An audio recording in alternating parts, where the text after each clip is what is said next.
पालकमंत्री शंभूराज देसाई यांच्या हस्ते कोयना धरण जलाशयात जलपूजन, कोयना माईची खाना नारळाने भरली ओटी। कोयना धरणामध्ये 96.38% टीएमसी पाणीसाठा झाला आहे। या धरणातील जलाशयातील जलपूजन पालकमंत्री शंभूराज देसाई यांनी बुधवारी सायंकाळी 5 वाजता केले। कोयना धरणस्थळी झालेल्या जलपूजन कार्यक्रमास जिल्हाधिकारी संतोष पाटील, जिल्हा परिषदेच्या मुख्य कार्यकारी अधिकारी याशनी नागराजन, पोलीस अधीक्षक तुषार दोशी, जलसंपदा विभागाचे अधीक्षक अभियंता अभय काटकर, प्रांताधिकारी सोपान टोंपे, तहसीलदार अनंत गुरव, कार्यकारी अभियंता महेश रासनकर आदी यावेळी उपस्थित होते। आज परंपरेने रीतिरिवाजाप्रमाणे प्रशासनास घेऊन जलपूजन करत असताना सध्या धरणात 101 टीएमसी पाणीसाठा आहे। पाण्याचा 99,000 क्युसेसने विसर्गही सुरू आहे। कोयना धरण हे 100 टीएमसीच्या वर भरल्याने कोयना माईची अशीच कृपा संपूर्ण महाराष्ट्रावर व्हावी, सुजलाम सुफलाम महाराष्ट्र व्हावा, पाण्याची टंचाई भासू नये, मुबलक वीज निर्मिती व्हावी, यासाठी कोयना माईचे पूजन करण्यात आल्याची भावनाही पालकमंत्री देसाई यांनी व्यक्त केली। दरवर्षीच्या प्रथेप्रमाणे 1 ऑगस्ट ते 15 ऑगस्टच्या दरम्यान आणि मॅक्झिमम 15 ऑगस्टला कोयना माईची ओटी भरून आपण जलपूजन करत असतो आणि त्यावेळी साधारणतः 100 टीएमसीच्या आसपास धरणामध्ये पाणी असतं। आपण धरणाची क्षमता मागच्या 10-15 वर्षापूर्वी 105 टीएमसी केलेली आहे आणि आज प्रत्यक्षात जलपूजन करताना 101 टीएमसी पाणी धरणामध्ये आहे।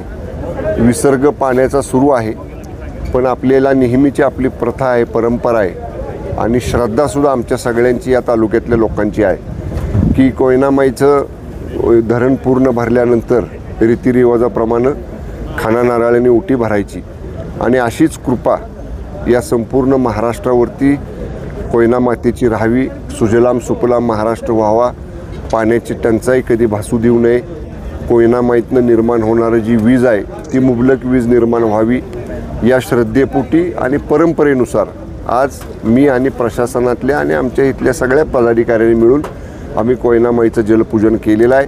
आता सध्या धरणातनं विसर्ग किती सुरू आहे?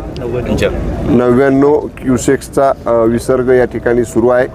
नदीपात्रात मोठ्या प्रमाणामध्ये पाणी आहे। येताना काही गावांची मी पाहणी करून आलो, जातानाही काही गावांची मी पाहणी करणार आहे। कालच मी व्हिडिओ कॉन्फरन्सद्वारे प्रशासनाला उचित आवश्यक त्या सगळ्या सूचना दिलेल्या आहेत। उंबरळीतल्या काही कुटुंबांना तात्पुरतं स्थलांतरित करावं लागले, इथल्या कोयना भागात त्यांचं मराठी शाळेमध्ये आपण स्थलांतर केलेलं आहे। पाटणमधल्या कळके वस्तीमधल्या किंवा इतर त्या परिसरामधल्या काही 25-30 कुटुंबांना साळुंके हायस्कूलमध्ये आपण काल रात्रीच त्या ठिकाणी शिफ्ट केलेलं आहे। त्यांची निवाऱ्याची सोय, त्यांची अंथरूण पांघरुणाची सोय, त्यांची पिण्याच्या पाण्याची सोय, त्यांची जेवणाची सोय सर्व त्या ठिकाणी आम्ही सगळ्यांनी मिळून या ठिकाणी केलेली आहे। या सगळ्या परिस्थितीवरती प्रशासन दक्ष आहे, लक्ष ठेवून आहे। माननीय जिल्हाधिकारी माझ्याबरोबर आहेत, माननीय मुख्य कार्यकारी अधिकारी आहेत, एसपी महोदय माझ्याबरोबर आहेत, अधीक्षक अभियंता जलसंपदाचे माझ्याबरोबर आहेत। आम्ही सर्वजण या भागामध्ये आहोत। लोकांनी या अतिवृष्टीनं आणि नदीपात्रात आलेल्या मोठ्या पावसामुळं घाबरून जाण्याचं कारण नाही। नदीकाठच्या गावामध्ये आमचं नाईट पेट्रोलिंग कालपासूनच आम्ही या ठिकाणी सुरू केलेलं आहे। पोलीस पाटील, तलाठी, ग्रामसेवक, मंडल अधिकारी या सगळ्यांना त्या गावामध्ये या ठिकाणी थांबण्याच्या सूचना दिलेल्या आहेत। कालची मंत्रिमंडळाची बैठक संपून मी आज तातडीनं जिल्ह्यामध्ये आलेलो आहे। आज पाटण तालुका, उद्या कराड तालुका, परवा सातारा तालुका आणि परवाच्या दुपारनंतर जावली आणि वाई तालुका या संपूर्ण भागाचा पुराच्या परिस्थितीचा आढावा मी स्वतः त्या भागामध्ये जाऊन घेणार आहे। उरमोडी धरण प्रकल्पाच्या कामांसाठी 3042.67 कोटी रुपयांच्या सुधारित प्रस्तावास मान्यता, खासदार उदयनराजे भोसले यांची माहिती। उरमोडी धरण प्रकल्पाच्या कामांसाठी रुपये 3042.67 कोटी रुपयांच्या सुधारित तांत्रिक समितीच्या प्रस्तावास भारत सरकारच्या जलशक्ती मंत्रालयाच्या अखत्यारीतील केंद्रीय जल आयोगाच्या प्रकल्प मूल्यांकन संघटन यांनी नुकत्याच झालेल्या बैठकीत मंजुरी मिळाली आहे। या निर्णयामुळे प्रकल्पाच्या उर्वरित कामांना गती येऊन डिसेंबर 2027 पर्यंत पूर्ण होईल असा विश्वास खासदार श्रीमंत छत्रपती उदयनराजे भोसले यांनी मंगळवारी सायंकाळी 6 वाजता व्यक्त केला। या संदर्भात त्यांनी सोशल मीडियावर माहिती दिली असून त्यामध्ये म्हटले आहे की उरमोडी मोठ्या प्रकल्पामुळे सातारा जिल्ह्यातील दुष्काळी मान, खटाव आणि सातारा तालुक्यातील एकूण सुमारे 27,750 हेक्टर क्षेत्र सिंचनाखाली येऊन प्रामुख्याने दुष्काळी तालुक्यातील शेतकरी सुखावणार आहेत। दुष्काळी भागातील दुष्काळ हटवण्यासाठी आम्ही समाजकारणात आल्यापासून सुरुवात केली आहे. कृष्णा खोरे विकास महामंडळाचे उपाध्यक्ष असताना महाराष्ट्राच्या वाट्याला येणारे पाणी अडवून ते सिंचनासाठी वापरण्याचे नियोजन राज्य शासनाच्या माध्यमातून करण्यात आले. त्याचवेळी पश्चिम भागातील उरमोडी नदीवर उरमोडी धरणाचे पाणी कन्हेर जोड कालव्याद्वारे व पुढे उरमोडी उपसा योजनेअंतर्गत वाठार किरोली व कुंभडवाडी येथे 2 टप्प्यात 450 फूट उचलून खटाव व मान तालुक्यातील दुष्काळी भागात सिंचन सुविधा पुरवण्याचे नियोजन आहे. त्याकरिता रुपये 1417.19 कोटी रुपयांची प्रशासकीय मंजुरी देण्यात आली होती. तसेच 2018 साली उरमोडी प्रकल्पाचा समावेश केंद्र सरकारच्या BJSY या योजनेमध्ये करण्यात आला. 1417.19 कोटीच्या मान्यतेच्या मर्यादा असल्यामुळे नंतरच्या काळात केंद्र सरकारचा निधी मिळण्यामध्ये मर्यादा येणार होत्या असे आवाहन स्पष्ट केले. उरमोडी मोठ्या प्रकल्पाच्या सुधारित मान्यतेसाठी काही दिवसांपूर्वी जलशक्ती मंत्री CR पाटील यांची भेट घेऊन मागणी केली होती. तसेच सातत्याने पाठपुरावा सुरू होता. या पार्श्वभूमीवर नुकतीच केंद्रीय जल आयोगाच्या प्रकल्प मूल्यांकन संघटनेची बैठक जलशक्ती मंत्रालयात झाली. या बैठकीत सन 2023-2024च्या किंमत पातळीनुसार रुपये 3042.67 कोटी रुपयांच्या सुधारित किंमत अंदाजपत्रकास मान्यता देण्यात आली आहे. या मान्यतेमुळे आता उरमोडी मध्यम प्रकल्पाअंतर्गत होणाऱ्या विविध कामांसाठी केंद्र सरकारचा निधी नियमित आणि सुलभ उपलब्ध होणार असल्याने प्रकल्पाच्या उर्वरित कामांना गती मिळून हा प्रकल्प डिसेंबर 2027 पर्यंत पूर्णत्वास जाण्यास सहयोग मिळणार आहे. त्याचबरोबरीने मान खटाव आणि सातारा या तालुक्यातील अनुक्रमे 9725 हेक्टर, 9725 हेक्टर आणि 8300 हेक्टर असे एकूण 27750 हेक्टर क्षेत्र ओलिताखाली येणार आहे. पंतप्रधान नरेंद्र मोदी, जलशक्ती मंत्री CR पाटील, मुख्यमंत्री देवेंद्र फडणवीस यांनी विशेष सहकार्य केले असल्याचे खासदार भोसले यांनी नमूद केले. कार्यालय हलवले मात्र फलकाने जप्त केलेली वाहने जागेवरच ठेवली. महसूल प्रशासनाच्या भूमिकेवर रमेश उबाळे यांचे प्रश्नचिन्ह, सादर केले निवेदन. कोरेगावातील तहसीलदार कार्यालय सुभाषनगर येथील मध्यवर्ती प्रशासकीय इमारतीमध्ये स्थलांतरित करून 1 वर्ष उलटत आली तरी जुन्या तहसीलदार कार्यालयातील फलक व जप्त केलेली वाहने आहे अशी ठेवण्यात आलेली आहेत. फलकामुळे नागरिकांची दिशाभूल होत आहे तर वाहनांमुळे हा परिसर व्यापला जात आहे. प्रांताधिकाऱ्यांनी तात्काळ जप्त केलेल्या वाहनांवरील कर वसूल करावा आणि वाहने स्थलांतरित करावीत, तसेच फलक काढावेत अशी मागणी पीपल्स रिपब्लिकन पार्टी ऑफ इंडियाचे पश्चिम महाराष्ट्र उपाध्यक्ष रमेश उबाळे यांनी केली आहे. उबाळे यांनी बुधवारी दुपारी 2 वाजता प्रांताधिकारी कार्यालय आणि कोरेगाव पोलीस ठाण्यात याविषयी निवेदन सादर केले आहे. त्यानंतर पत्रकारांशी बोलताना त्यांनी प्रशासकीय यंत्रणा कशा चुकीच्या पद्धतीने काम करत आहे हे निदर्शनास आणून दिले. कोरेगावातील जुन्या तहसीलदार कार्यालयातील सर्व कार्यालये आता नवीन प्रशासकीय इमारतीमध्ये स्थलांतरित करण्यात आली आहेत.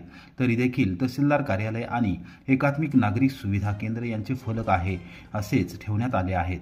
त्याचबरोबर प्रवेशद्वारावरील भली मोठी कमान देखील बदलण्यात आलेली नाही. गौण खनिज कारवाई करून मोठ्या प्रमाणावर वाहने जप्त करून ठेवण्यात आलेली आहेत, मात्र वाहने हलवण्यात आलेली नाहीत.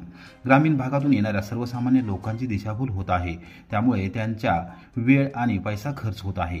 प्रांताधिकारी प्रमोद कुदळे यांनी याविषयी तत्काळ लक्ष घालून जुन्या तहसीलदार कार्यालयातील फलक हटवावेत आणि जप्त केलेल्या वाहनांचा तात्काळ कर वसूल करावा आणि ती स्थलांतरित करावीत. नवीन इमारती शेजारी पुष्कळ जागा आहे, त्यामुळे तिथे वाहने लावल्यास अडचणी येणार नाहीत असेही उबाळे यांनी नमूद केले आहे.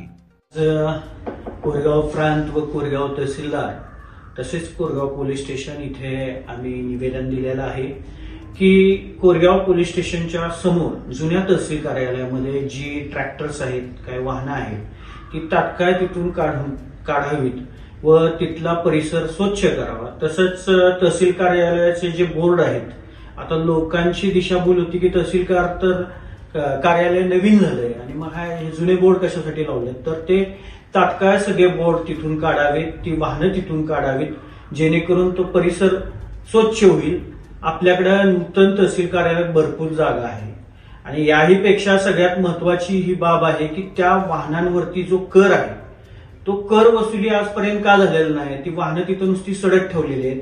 ती ज्यांची वाहनं असतील त्यांच्याकडून तो कर वसूल करावा आणि शासनाच्या तिजोरीत भर करावी अशी आम्ही या निवेदनाद्वारे प्रांत तहसील यांना मागणी केलेली आहे की आपण ही वाहनं तात्काळ हटवा, जुने बोर्ड तात्काळ हटवा, जेणेकरून जे आपल्या गावातील लोक आहेत, खेड्यातून लोक येतात, त्यांची दिशाभूल होऊ नये आणि ही जी कारवाई आहे ती तात्काळ करावी. कराडमधील पूर परिस्थितीच्या पार्श्वभूमीवर आमदार डॉक्टर अतुलबाबा भोसले ॲक्शन मोडवर प्रशासकीय अधिकाऱ्यांची बैठक घेऊन दिल्या सूचना. सातारा जिल्ह्यातील विविध धरणांमधून पाणी सोडल्याने कराडमध्ये पूर परिस्थिती निर्माण झाली आहे. त्या पार्श्वभूमीवर आमदार डॉक्टर अतुलबाबा भोसले हे ॲक्शन मोडवर आले असून त्यांनी बुधवारी दुपारी 12:15 वाजता कराडच्या शासकीय विश्रामगृहावर प्रशासकीय अधिकाऱ्यांची महत्त्वपूर्ण बैठक घेऊन आवश्यक त्या उपाययोजना करण्याचे निर्देश दिले. कायमस्वरूपी पुरापासून कराड शहराची सुटका करण्यासाठी पावले टाकत असल्याचे त्यांनी स्पष्ट केले. जिल्ह्यातील धरणांमधून पाणी सोडल्यानंतर कृष्णा नदीची पाणी पातळी वाढते. कराडमध्ये प्रीती संगमावर पूर परिस्थिती निर्माण होते आणि नदी पात्रालगत असणाऱ्या नागरी वसाहतीमध्ये पाणी शिरते. ही भीषण वस्तुस्थिती आहे. या संदर्भात राज्य सरकारबरोबर आणि संबंधित खात्याबरोबर माझे बोलणे सुरू आहे. पुणे बंगळुरू आशियाई महामार्ग आणि कराड-विटा महामार्ग एकत्रित जोडण्यासाठी लिंक रोड किंबहुना नेकलेस रोड तयार करण्याचा उद्देश आहे. त्या दृष्टीने सर्व चाचपणी सुरू आहे. त्याचबरोबर नदीपात्राला जर दोन्ही बाजूला भली मोठी संरक्षक भिंत उभारण्यासाठी प्रयत्न केले जात आहेत, असेही आमदार डॉक्टर भोसले यांनी स्पष्ट केले. कराडमध्ये उद्भवलेली पूर परिस्थिती व्यवस्थित हाताळल्याबद्दल त्यांनी प्रशासन आणि पोलीस अधिकाऱ्यांचे कौतुक केले आणि शाबासकी दिली. पूर येईल किंवा पाऊस वाढला की आपल्याला या सगळ्या समस्या निर्माण होणार आणि मागं विधानसभेमध्ये सुद्धा मी मांडलं होतं आणि आता माझा राज्य सरकारशी डायलॉग चालू आहे किंवा संबंधित खात्यांशी चर्चा माझी चालू आहे की आपल्याला कराड शहराला लगत जो विटा रस्त्यापासून ते नॅशनल हायवे पर्यंत जोडणारा जो आपल्याला लिंक रोड करणं गरजेचं आहे किंवा नेकलेस रोड ज्याला आपण म्हणतो तो करणं गरजेचं आहे. तो एलिव्हेटेड नेकलेस रोड आणि त्याच्याबरोबर आपल्याला एक मोठी रिटेन्शन वॉल किंवा एखादा आपण धरण असं उभा करतो तशी एम्बँकमेंट की ज्याच्यामुळं शहरात कधीही पाण्याची पातळी कितीही वाढली तर शहराच्या आत पाणी येऊ नये अशा पद्धतीचं आपल्याला एक कॉन्क्रीट प्रपोजल हे राज्य सरकारशी चर्चा करून करणं गरजेचं आहे. एखाद्या वेळेला नदीच्या लगत जो रस्ता आपण करणार आहे त्या रस्त्यावर पाणी गेलं तर काय अडचण नाही, तो वाहतुकीसाठी अनफिट होईल. त्या काळापुरती आपण वाहतूक तिथं बंद करून टाकू. पण जर का भिंत आपण मोठी केली नदीकाठी तर मग शहरामध्ये जे पाणी येतं त्या धोक्यापासून आपल्याला शहराला वाचवता येईल आणि त्यामुळे निश्चित स्वरूपी तो सुद्धा प्रयत्न आपला भविष्य काळासाठी म्हणून चालू आहे. काही शॉर्ट टर्म रेमेडी सांगितल्या. पाटण कॉलनीमध्ये लोक म्हटले आम्हाला वॉशरूम साठी महिलांना अडचण आहे तर ते सीओ साहेबांना मी सूचना दिलेल्या आहेत, ते करून घेतील. त्याबरोबर गॅबियन वॉल मध्ये गॅप्स आहेत त्या सुद्धा भरून मिळाव्या असं देखील त्यांचं मत आहे. तो सुद्धा प्रस्ताव लवकरात लवकर आपण राज्य सरकारला सादर करावा. मला वाटतं प्रायोरिटी मध्ये आपण असं ठेवलं पाहिजे की जीवित हानी याला प्रथम प्रायोरिटी आपण दिली पाहिजे आणि त्याच्यानंतर मग बाकीचे जे गोष्टी आहेत त्याला आपण जसं महत्व आहे तसं प्रायोरिटी दिली पाहिजे. मला वाटतं प्रशासनावर थोडासा भार या सगळ्या कालावधीमध्ये असणार आहे. बरेच वेळेला एखादी घटना विपरीत घडली की थेट प्रशासनावर बोट येतं आणि त्यामुळे तशी कुठलीही घटना घडू नये याच्यासाठीचा पुरेपूर प्रयत्न आपण सगळ्यांनी मिळून करूया. मला असं वाटतं की आपल्या ज्या पूर येण्यापूर्वीच्या व्यवस्था आपण करायला पाहिजे त्या व्यवस्था चोख आपल्या आतापर्यंत झालेल्या आहेत. आणखीन काही सूचना लोकांकडे येतील तर त्या सूचनांवर आपण विचार करून लगेच पावलं टाकूया. राज्य सरकारकडून आपत्कालीन व्यवस्थेसाठी काही विशेष आपल्याला मदत लागणार असेल तर तसं सुद्धा संबंधित खाते प्रमुखांनी मला सुचवावं. आपण निश्चित राज्य सरकारकडून सुद्धा लागेल ती त्वरित मदत आपल्याला करण्याच्या बाबतीमध्ये प्रयत्न करू. साताऱ्यात महिला पोलिसाला रिक्षा चालकाने फरफटत नेल्याच्या घटनेवरून आता आरटीओ आणि पोलिसांकडून रिक्षा तपासणी मोहीम सुरू. साताऱ्यात उडाली खळबळ. 2 दिवसांपूर्वी सातारा शहर वाहतूक नियंत्रण शाखेतील महिला कर्मचाऱ्याला रिक्षा चालकाने दारूच्या नशेत फरफटत नेले होते. यामध्ये ही महिला गंभीर जखमी झाली होती. त्या पार्श्वभूमीवर सातारा शहर वाहतूक नियंत्रण शाखा आणि सातारा येथील प्रादेशिक परिवहन विभागाने संयुक्तपणे बुधवारी सकाळी अचानक 11:30 वाजण्याच्या सुमारास रिक्षा चालकांची तपासणी मोहीम हाती घेतली. अचानक सुरू झालेल्या या मोहिमेमुळे शहरात खळबळ उडाली आहे. प्रादेशिक परिवहन अधिकारी कार्यालयातील मोटार वाहन निरीक्षकांनी रिक्षा चालकांच्या कागदपत्रांची तपासणी केली. तसेच रिक्षा चालवण्याचा परवाना, वाहनाचा परवाना, वाहनाचे आरटीओ पासिंग आदी माहिती घेण्यात आली. ज्यांची कागदपत्रे अपूर्ण होती त्यांच्यावर दंडात्मक कारवाई करण्यात आली. शहर वाहतूक नियंत्रण शाखेच्या कर्मचाऱ्यांनी मध्यवर्ती एसटी बसस्थानक परिसर, राजवाडा परिसर आणि मोळाचा ओढा परिसरात ब्रेथ अॅनालायझरद्वारे रिक्षा चालकांची तपासणी केली. तसेच कागदपत्रांची तपासणी करत कारवाई केली. पोलीस दलाने प्रादेशिक परिवहन विभागाच्या संयुक्त विद्यमाने रिक्षा चालकाविरोधात मोहीम उघडल्याने सातारा शहरात खळबळ उडाली आहे.